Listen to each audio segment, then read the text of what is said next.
परीक्षा नियन्त्रण कार्यालयले कक्षा 10 को रिजल्ट यसरी चेक गर्न सक्नुहुन्छ भनेर यहाँ प्रकाशन गरिसकेको छ। तपाईहरुले आइभीआर, एसएमएस आइभीआर र वेबसाइटबाट दुई तरिकाले चेक गर्न सक्नुहुन्छ।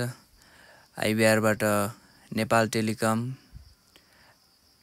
जानकी टेक्नोलोजी प्राली, आकाश टेक प्राली गरेर 5 वटा 3, 4, 5 वटा र तपाईले वेबसाइट मार्फत राष्ट्रिय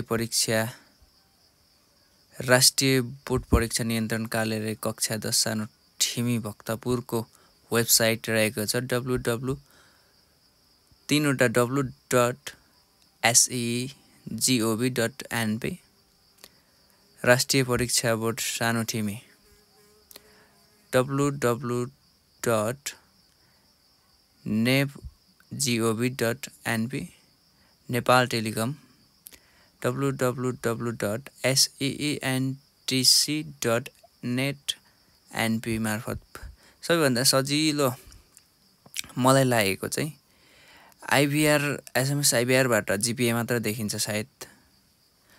तपाईहरुले वेबसाइटबाटै चेक गर्दा चाहिँ पुरा मार्कसिट सहित आउँछ।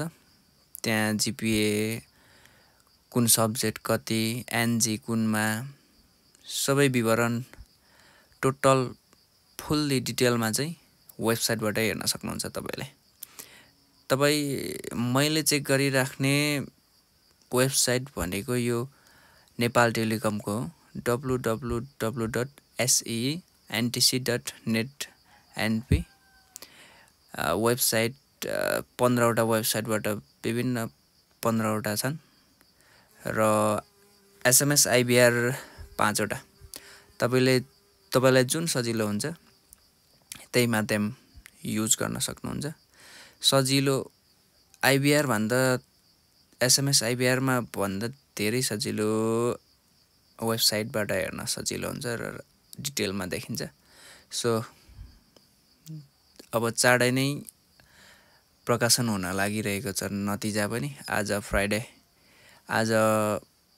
फ्राइडे बोर्डको मिटिङ बोलाको सूचना जानकारी पाएका छौं।